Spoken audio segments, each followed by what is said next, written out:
And everybody did it because that's how the system works. If you don't have to pay higher wages, you'd be an idiot to do it. You'd go out of business. They knew that. So once the situation changed, once they didn't have to, they stopped. That set in motion everything else, and we're living with the consequences. The consequences of a system that works this way. If we had a different system, it would say, if the workers' productivity is going up, that's the basis for their claim to be given higher wages. End of story. That's a different system.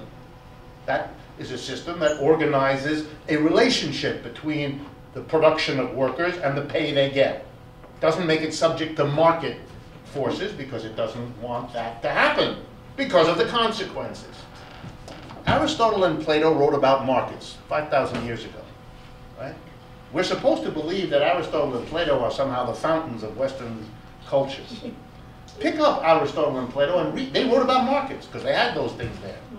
Plato hated them, Aristotle didn't think much of them, but felt that it was too socially disruptive by that time in Athens to get rid of them. So the compromise was control them. So you get the benefits, and there are some, without all the costs, and there are plenty of those. So the founders of our culture were not enamored of markets. They didn't think markets were the solution, that markets produced efficiency. They made fun of those arguments. That's a later development that requires us to pray to the market as an institution. The people we think we come from intellectually never did this. Yeah? If the working class credit cards are maxed out, and if the prices are going down, if you got high unemployment, and then the Fed gives the money to the banks to lend, and the banks have no one to lend it to, are we in a liquidity trap? Yeah. And if they know it, Michael Hudson on Democracy Now! Last week said one of the purposes of QE2 was to provide money to actually go buy up assets in other countries, and that's one of the fears. Do you believe that's No, Mr. Hudson is often given to dramatic projections. No, I think the liquidity trap, by the way, a very simple idea, basically invented by John Keynes in the 1930s, because he already noticed then that there are circumstances in which, when the monetary authority produces money and throws it into the banking system can't find anybody to lend it to.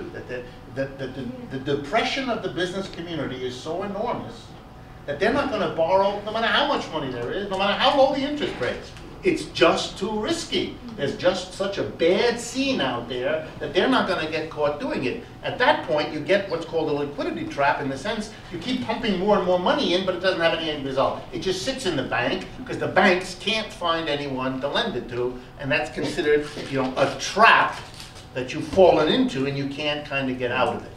If some of this money then leaves the United States and goes out to buy assets in other parts of the world, that doesn't change the liquidity trap, because that means nothing changes here.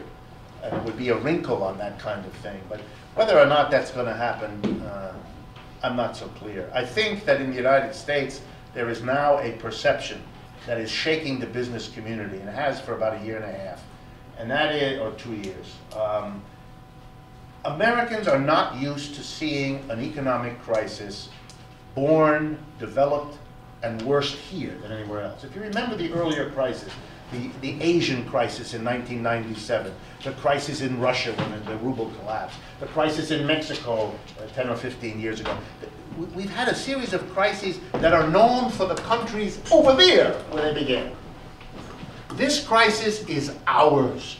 It explodes here, it develops here, it was produced here, and it's the worst here. I mean, not as bad as Mexico, but worst of the developed part of the world. And that is shaking Americans. And Americans are very frightened and upset. They don't know how to handle this. And that includes people in the highest rungs of the investment community. And I think for many of them, they have become believers in something called decoupling. That is, that they used to believe that the United States, what happened here is what would happen everywhere else. And they're now beginning to see that it doesn't necessarily have to go that way. And there's a rush to invest in the less developed world, the up-and-coming world, the new places like China and India very exciting because they don't seem to be in the hole that we're in. And so they have become, but you know, we've had that many times in the history of capitalism, an infatuation with Argentina, or an infatuation with Africa, or an infatuation with China. That's happened also several times.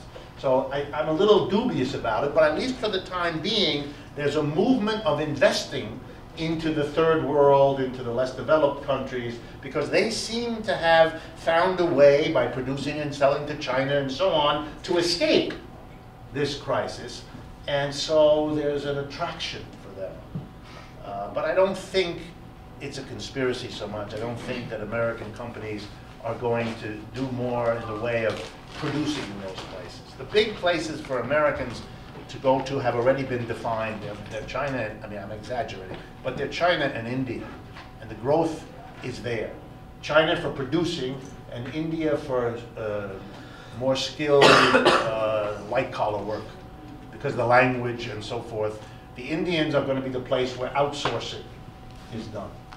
And you can see that Obama, all due respect, who is in India, or was in India for the last few days, is really going out of his way to smooth and improve that, because American corporations in huge numbers have plans, have already done it, but they have huge plans, much larger than what's happened already, to outsource middle-level technical work to India.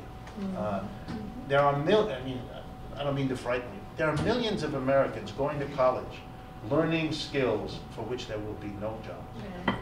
They cannot compete. The Indians, you know, insurance companies in the United States are beginning to organize that. I think I told you this story. If you get sick, you need an operation. The insurance company will come to you and say, we covered your operation. We will pay for it. Here's your ticket. You're going to say, what? Here's your ticket. Your leg will be redone in New Delhi. We're going to cover the operation there. We're going to fly you from New York to New Delhi. We're going to put you up in a first-class hotel.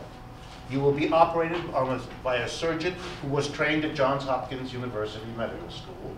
You'll have a recovery for 3 days and we'll fly you home.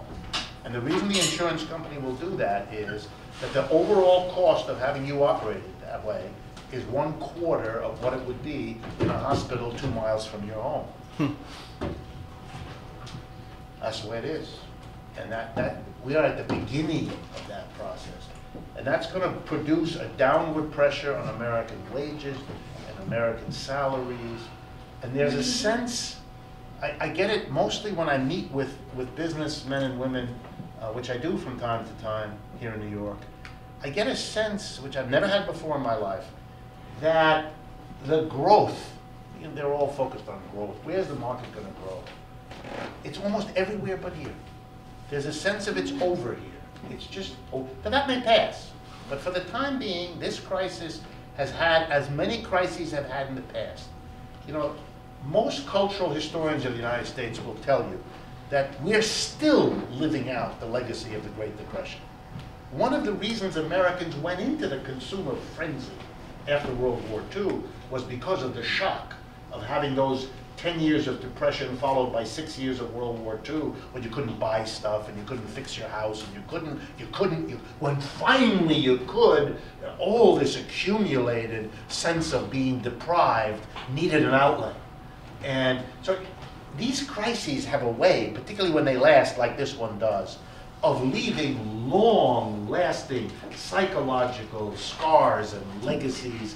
And there's something going on in the United States in which the upward and onward optimism that characterized this country for so long is being fundamentally questioned. It's kind of the anxiety that it's over. I get it, you know, I'm a professor. I spend an awful lot of my time with young people aged 17, 18, into their 20s. The level of pessimism about their job prospects and their whole life situation that I get now is really different from what I've had in the past.